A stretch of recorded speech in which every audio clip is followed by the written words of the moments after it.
White people didn't invent slavery. In fact, they were the first to end it. Yet somehow, saying this is controversial. Watch what happens when someone says it out loud. The reason there is no slavery in the world today, I mean, there's a lot of slavery in the world today, but in the parts of the world where there's no slavery, is because the British Empire ended it. That's why there is no slavery. That is... So, well, that's going to prompt look, the fact that you are uneducated about history doesn't mean it's funny. So let me educate you now. Let me educate you now. I know that the woke narrative and the anti-Western narrative on slavery... Well, you're not practicing free speech very well, are you? You're not practicing free speech very well, are you? The moment I say something you don't like, you're not practicing free speech very well, are you, sir? Let's be clear. Slavery is evil, but it's an ancient human evil practiced by everyone to everyone. 4 years ago, I went to Ghana. I stood in a slave dungeon where people who looked like me sold people who looked like me to white people. But long before Europeans began the transatlantic slave trade, there was a trans-Saharan slave trade. For over 1,000 years, brown Arab slavers sold millions of black Africans across the Sahara. Then came the Barbary slave trade. In North Africa, Arab and African raiders captured and sold over 1 million white Christian Europeans. China, Korea, Japan, India, every one of them practiced slavery. Europeans did take slavery to another scale when they came to Africa. But it's not because they were more evil, it's because they had the technology to commit evil on an industrial scale. So, which major power stopped slavery first? The British, in large part because of pro-human Christian values. The same values America was founded on. The same values that drove white Americans to fight other white Americans to free black Americans in the Civil War. Values missing in places like Libya, where today you can buy a human being for $400. White people aren't better than anyone else, but they're also not worse. Yet, some black people are taught to hate white people, and many white people are taught to hate themselves. We keep pretending evil has a color, as if less melanin means less morality. That lie makes us ignore history and fuels racial hatred. Right now, much of that hatred is aimed at white people. But why should black or brown people care? Because hatred is a hot coal that we hold in our hand, waiting to throw at another. It burns them, but it burns us too. It turns every problem into white supremacy while defending black degeneracy. And when the pendulum swings back, white people react with hostility, and then they defend white degeneracy. The only way out of this is to stop making morality about the color of people.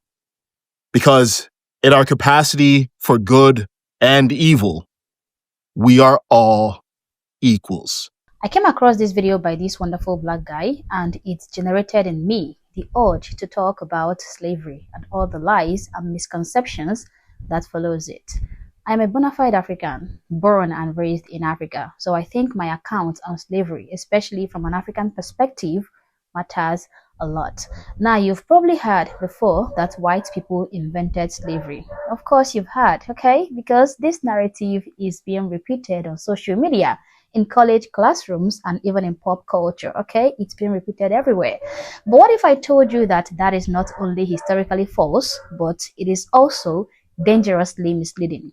Now, this video is not an attempt at making excuses for anyone, but it is a way of discussing this issue on a fuller, more honest historical view. Because here is the deal. White people did not invent slavery, but they ended it on a global scale. And I'm saying this as a bona fide African, okay? A bona fide African person who gives priority to facts over emotional grievances. Yes, slavery was horrific, okay? And no one should ever justify it. But if we are going to talk about slavery, then let us talk about all of it. The full, uncomfortable global truth. Slavery has existed for thousands of years in every corner of the world, okay?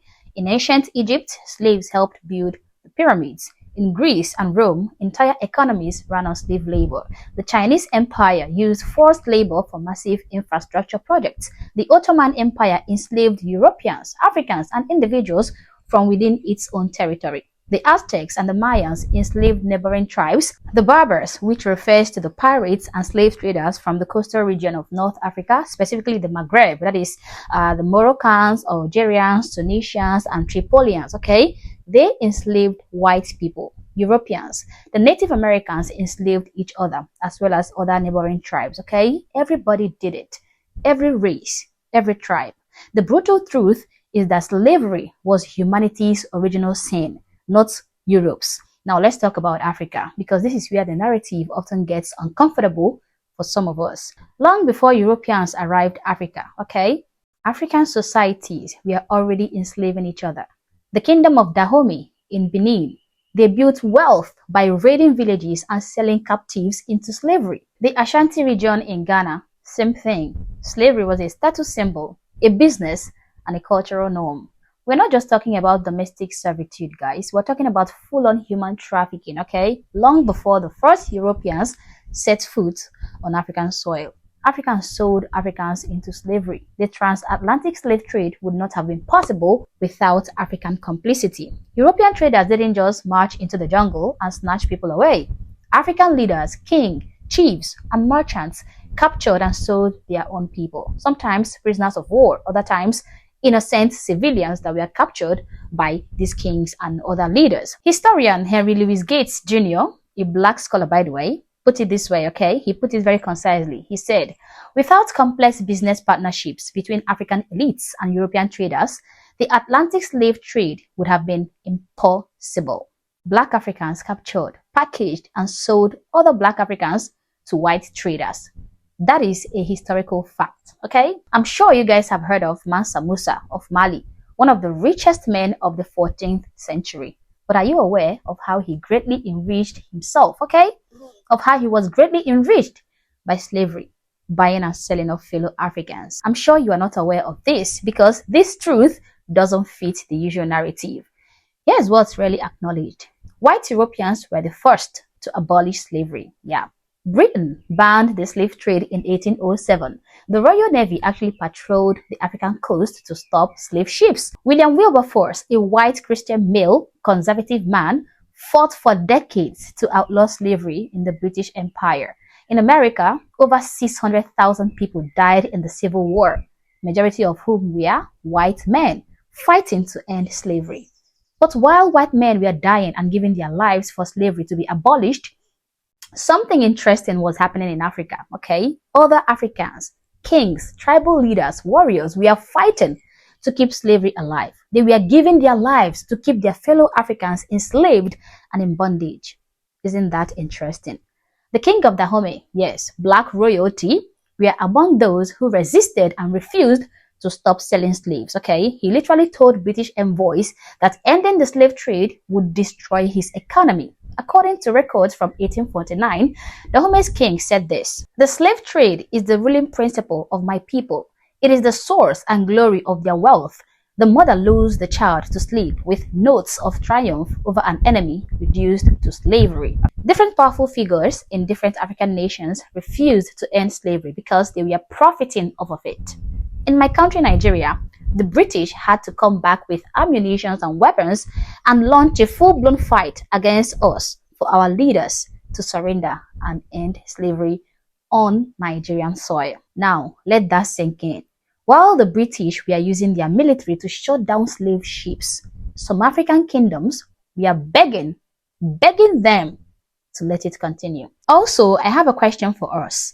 Did any African empire or individual ever build ships, form expeditions, or wage wars to bring back the millions of men, women, and children shipped across the Atlantic? No, not once, not ever, not even a single expedition, not a single boat built. Also, they didn't try to rescue the descendants of the enslaved. They moved on. Why?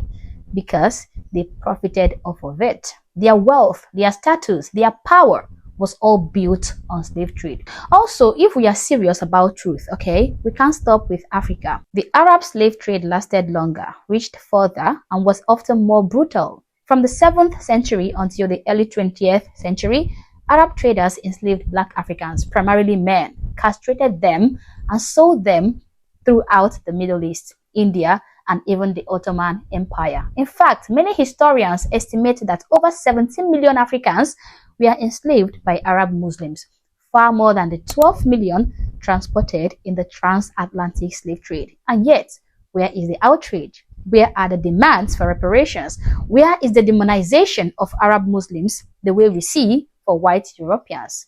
It is all silent, always silent, because the narrative has been rigged to blame one group, ignoring the rest.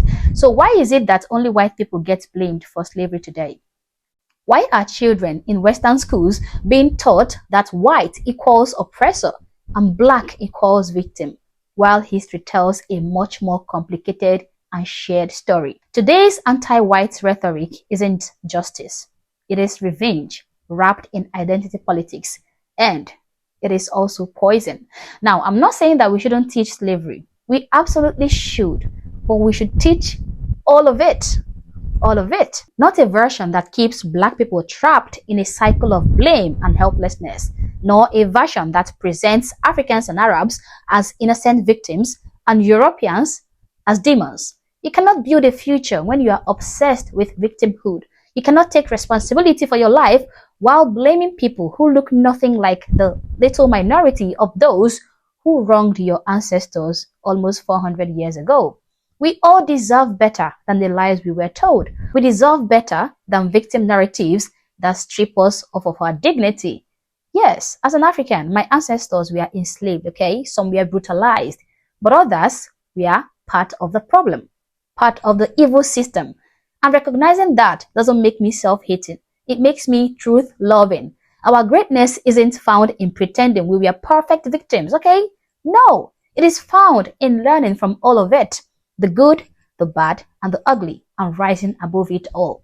Slavery was a global horror, enabled by kings and conquerors of every race, every single race on earth. But only one group is still forced to carry the guilt.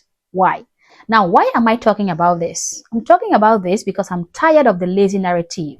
The one that says that all white people are guilty by default. The one that teaches young black kids that they are permanent victims.